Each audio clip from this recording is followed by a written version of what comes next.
ജനമനസ്സുകളിൽ രുചിപ്പെരുമയുടെ നിറസാന്നിധ്യമായ Indian coffee house പുതിയ ശാഖ വടകരയിൽ തുറക്കുന്നു. പുതിയ ബസ് സ്റ്റാൻഡിന് സമീപം ജനുവരി 15 വൈകുന്നേരം 3 മണിക്ക് പൊതുമരാമത്ത് ടൂറിസം വകുപ്പ് മന്ത്രി PA മുഹമ്മദ് റിയാസ് ഉദ്ഘാടനം നിർവഹിക്കും. നമ്മുടെ 33ാമത് ശാഖയാണ് ഇവിടെ ഉദ്ഘാടനം ചെയ്യപ്പെടാൻ വേണ്ടി പോകുന്നത്. ജനുവരി മാസം 15-ാം തീയതി 3 മണിക്കാണ്. നമ്മുടെ PWD മിനിസ്റ്റർ മുഹമ്മദ് റിയാസാണ് ഉദ്ഘാടനം ചെയ്യാൻ വേണ്ടി സമ്മതിച്ചിട്ടുള്ളത്. മുനിസിപ്പൽ ചെയർമാൻ മുഖ്യാതിഥിയായി അതിൽ പങ്കെടുക്കുന്നുണ്ട്. അതോടൊപ്പം തന്നെ നോട്ടീസിൽ വിശദീകരിച്ചിട്ടുള്ള രൂപത്തിലുള്ള എല്ലാ ആളുകളെയും നമ്മൾ നേരിട്ട് ക്ഷണിക്കുകയും ചെയ്തിട്ടുണ്ട്. ഇന്ത്യൻ കോഫി ഹൗസിൻ്റെ ചരിത്രം ആരംഭിക്കുന്നത് ബ്രിട്ടീഷുകാരൻ്റെ വിട്ടുപോയതിന് ശേഷമാണ്. അപ്പോൾ 2000-ഓളം വരെ തൊഴിലാളികൾ അനാഥമാക്കപ്പെട്ടപ്പോൾ ആ തൊഴിലാളികളെ സംരക്ഷിക്കാൻ വേണ്ടിയിട്ടാണ് AKGയുടെ നിർദ്ദേശാനുസരണം ഇന്ത്യൻ കോഫി ഹൗസ് ആരംഭിക്കുന്നത്. ഇന്ത്യയിലെ 19ഓളം സ്ഥലങ്ങളിൽ സൊസൈറ്റികൾ ഉപയോഗിച്ചുകൊണ്ട് പ്രവർത്തനം ആരംഭിച്ചത്. കേരളത്തിൽ 2 മേഖലകളിലെ 2 സൊസൈറ്റിയാണ്. കാസർഗോഡ് മുതൽ പാലക്കാട് വരെ ഒരു സൊസൈറ്റിയും തൃശ്ശൂർ മുതൽ തിരുവനന്തപുരം വരെ മറ്റു സൊസൈറ്റിയും എന്ന നിലയിലാണ് കേരളത്തിൽ പ്രവർത്തിക്കുന്നത്. അപ്പോൾ നമ്മുടെ ലക്ഷ്യം വന്നത് മിതമായ നിരക്കിൽ മാലിന്യവും കലർപ്പുമില്ലാത്ത ഭക്ഷണം ജനങ്ങൾക്ക് ലഭിക്കുക എന്നുള്ളതാണ്. അതോടൊപ്പം സർക്കാർ പ്രഖ്യാപിച്ചിട്ടുള്ള ആനുകൂല്യങ്ങളും ഈ സ്ഥാപനത്തിന് ജോലി ചെയ്യുന്ന തൊഴിലാളികൾക്ക് ലഭ്യമാക്കുക എന്നതും ഇതിൻ്റെ പ്രധാനപ്പെട്ട ലക്ഷ്യമാണ്. അതുകൊണ്ട് നോ ലോസ് നോ പ്രോഫിറ്റ് എന്ന നിലയിലാണ് നമ്മുടെ സ്ഥാപനം പ്രവർത്തിച്ചു പോകുന്നത്. കഴിഞ്ഞ വർഷം നമുക്ക് 96 കോടി രൂപയുടെ വിറ്റുവരവാണ് ഇതുമായി ബന്ധപ്പെട്ട് ഉണ്ടായിട്ടുള്ളത്. അപ്പോൾ ഈ മേഖലയിൽ വലിയ വെല്ലുവിളികൾ നേരിടുന്ന ഒരു ഘട്ടമാണിപ്പോൾ. ഒന്ന്, നിത്യോപയോഗ സാധനങ്ങളുടെ അമിതമായ വിലക്കയറ്റം നമ്മളെ ബാധിക്കുന്നുണ്ട്. അതോടൊപ്പം തന്നെ പുതിയ രീതിയിലുള്ള ഭക്ഷണ സ്ഥാപനങ്ങൾ തട്ടുകടകൾ എന്ന നിലയിലും മറ്റുമൊക്കെ നിരന്തരമായി നമുക്ക് ചുറ്റും ആരംഭിക്കുകയാണ്. അവരെ സംബന്ധിച്ച് അവർക്ക് ലാഭകരമായി കൊണ്ടുപോകുന്നതിൽ വലിയ പ്രയാസം ഉണ്ടാവില്ല എന്നാണ് ഞാൻ പ്രതീക്ഷിക്കുന്നത്. കാരണം അന്യസംസ്ഥാന തൊഴിലാളികളെയും ഒക്കെ ഉപയോഗപ്പെടുത്തിക്കൊണ്ടാണ് അവർ കാര്യങ്ങൾ നിർവഹിച്ചു വരുന്നത്. നമ്മളെ സംബന്ധിച്ച് കൃത്യമായ സേവന വേതന വ്യവസ്ഥ അനുവദിച്ച തൊഴിലാളികളാണ് ജോലി ചെയ്തുകൊണ്ടിരിക്കുന്നത്. സഹകരണ വകുപ്പിലെ 80ാം വകുപ്പിന് വിധേയമായി എല്ലാ ആനുകൂല്യങ്ങളും ലഭിക്കുന്ന തൊഴിലാളികളാണ് ഈ സ്ഥാപനത്തിൽ ജോലി ചെയ്തുകൊണ്ടിരിക്കുന്നത്. ഇത് തീർത്തും ഒരു തൊഴിലാളികൾ മാത്രമുള്ള ഒരു സ്ഥാപനമാണ്. ഇതിൻ്റെ ഡയറക്ടർ ബോർഡിൽ ഞാനൊഴികെ ബാക്കി എല്ലാ ആളുകളും ഈ സ്ഥാപനത്തിൽ ജീവനക്കാരാണ്. അപ്പോൾ അങ്ങനെ ഒരു പ്രത്യേകത കൂടി ഉണ്ട് ഇതിന്. അപ്പോൾ 33ാമത് ശാഖയാണ് ഇപ്പോൾ നമ്മളിപ്പം പുതിയ ബസ് സ്റ്റാൻഡിന് സമീപത്ത് ആരംഭിക്കുന്നത്. വടകരയെ സംബന്ധിച്ച് ജനങ്ങൾ നമ്മളെ സ്വീകരിച്ചിട്ടുള്ളതാണ് കാണാൻ വേണ്ടി സാധിക്കും.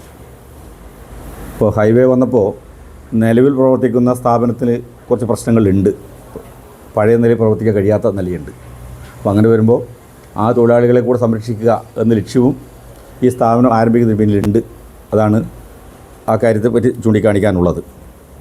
നമുക്ക് വിപുലീകരിക്കാൻ ആവശ്യമായിട്ടുള്ള ഒട്ടേറെ പ്രവർത്തനങ്ങൾ ആരംഭിച്ചിട്ടുണ്ട്. ഹോം ഡെലിവറി എല്ലാ ബ്രാഞ്ചിലും നമ്മൾ ഏർപ്പാട് ചെയ്തിട്ടുണ്ട്. അതിലുപരിയായി കാറ്ററിംഗ് ആൻഡ് ഈവൻറ്റ് മാനേജ്മെൻറ്റ് സംവിധാനം നമ്മൾ നടപ്പിലാക്കുന്നുണ്ട്. ഇപ്പോൾ വടകര മേഖലയിലൊന്നും വേണ്ടത്ര കല്യാണങ്ങളോ മറ്റോ വരുന്നില്ല. എന്നാൽ കണ്ണൂരുമായി കേന്ദ്രീകരിച്ചുകൊണ്ട് നിരവധിയായിട്ടുള്ള കല്യാണം, ഗൃഹപ്രവേശനം, അതുപോലെ സമ്മേളനങ്ങൾ തുടങ്ങിയതെല്ലാം ഭക്ഷണത്തിന് വേണ്ടി ഇന്ത്യൻ കോഫി ഹൗസിനെ തന്നെ ആണ് ആശ്രയിക്കുന്നത്. അപ്പോൾ ഏത് സ്ഥലത്ത് നിന്ന് ആവശ്യപ്പെട്ട് കഴിഞ്ഞാലും നമ്മുടെ തൊഴിലാളികൾ ആ സ്ഥലത്ത് എത്തി പാകം ചെയ്ത് കൊടുക്കും. 500 വരെ ആണെങ്കിൽ നമ്മുടെ സ്ഥാപനത്തിൽ നിന്ന് തയ്യാറാക്കി എത്തിച്ചു കൊടുക്കുകയാണ് ചെയ്യുക. 500 മുകളിലാണെങ്കിൽ ആ സ്ഥലത്ത് പോയി അത്തരം കാര്യങ്ങൾ നിർവഹിച്ചു കൊടുക്കുന്ന ഒരു കാറ്ററിംഗ് ടീം നമുക്ക് എല്ലാ സ്ഥലത്തും ഉണ്ട്. അപ്പോൾ നിങ്ങളെ വാർത്ത കൊടുക്കുന്നതിൻ്റെ ഭാഗമായി ഇതൊരു ഒന്ന് ഹൈലൈറ്റ് ചെയ്യണം. കാരണം ഇതിങ്ങനെ ഉണ്ടോ എന്ന് അറിയില്ല. കാരണം പ്രൈവറ്റ് ആളുകളെല്ലാം വലിയ നിലയിലുള്ള സംഖ്യ വാങ്ങിച്ചുകൊണ്ടാണ് ഇത്തരം കാര്യങ്ങൾ നിർവഹിക്കുന്നത്. എല്ലാ സംവിധാനം നമ്മൾ ചെയ്തു കൊടുക്കാൻ തയ്യാറായിട്ട് കാര്യങ്ങൾ നിർവഹിക്കുന്നുണ്ട് എന്നാണ് ഇതുമായി ബന്ധപ്പെട്ട് പറയാനുള്ളത്. അതുപോലെ തന്നെ ചായപ്പൊടിയും കാപ്പിപ്പൊടിയും ഒക്കെ നമ്മൾ ഇതിൻ്റെ സ്ഥാപനത്തിൽ വെച്ച് തന്നെ വിൽപ്പന നടത്തുകയും ചെയ്യുന്നുണ്ട്. അപ്പോൾ ഭക്ഷണ വിതരണ രംഗത്ത് ഏറ്റവും ഗുണമേന്മയുള്ള ഭക്ഷണം ജനങ്ങൾ നൽകുക എന്നതാണ് നമ്മുടെ ഉദ്ദേശം. നമ്മുടെ തലശ്ശേരി കോടതിയിൽ നമ്മൾ കോഫി ഹൗസിൻ്റെ ബ്രാഞ്ച് ഉദ്ഘാടനം ചെയ്യുമ്പോൾ അവിടെ പങ്കെടുത്തത് ജില്ലാ ജഡ്ജിയാണ് നിസാർ അഹമ്മദ്. അന്ന് പറഞ്ഞത് അദ്ദേഹം പഠിക്കുന്ന കാലത്തും അഭിഭാഷണ കാലത്തും ജഡ്ജിയായ കാലത്തുമെല്ലാം ഭക്ഷണത്തിന് വേണ്ടി ആശ്രയിച്ചത് കോഫി ഹൗസിനെയാണ്. ഇന്ന് വരെ കോഫി ഹൗസിൽ നിന്ന് ഭക്ഷണം കഴിച്ചതിൻ്റെ ഫലമായി ഒരു ഫുഡ് പോയ്സൻ്റെ പ്രശ്നം ആരും പറയുന്നത് കേട്ടിട്ടില്ല. അത് നിങ്ങൾ കീപ്പപ്പ് ചെയ്യണം എന്നാണ് നമ്മൾ ആവശ്യപ്പെട്ടത്. അത് ഞങ്ങൾ ഉറപ്പിച്ചും പാലിക്കാൻ വേണ്ടി തയ്യാറാവുന്നുണ്ട്. അപ്പോൾ ജനങ്ങൾക്ക് ആവശ്യമുള്ള മിതമായ നിരക്കിൽ മായവും കലർപ്പുമില്ലാത്ത ഭക്ഷണം വിതരണം ചെയ്യുക എന്നതാണ് ഒരു പ്രധാനപ്പെട്ട ലക്ഷ്യം.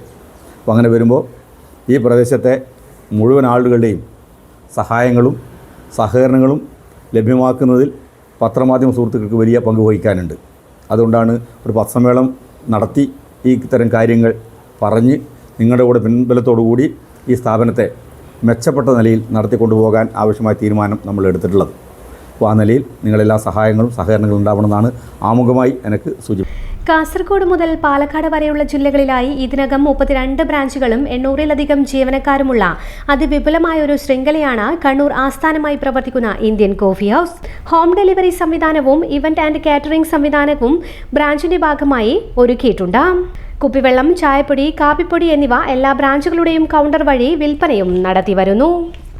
ഇതുപോലെ നല്ല സുന്ദരിയായിരിക്കണം. അപ്പോ കല്യാണ പെണ്ണോ? അത് ചിറ്റപ്പന്റെ ഇഷ്ടം.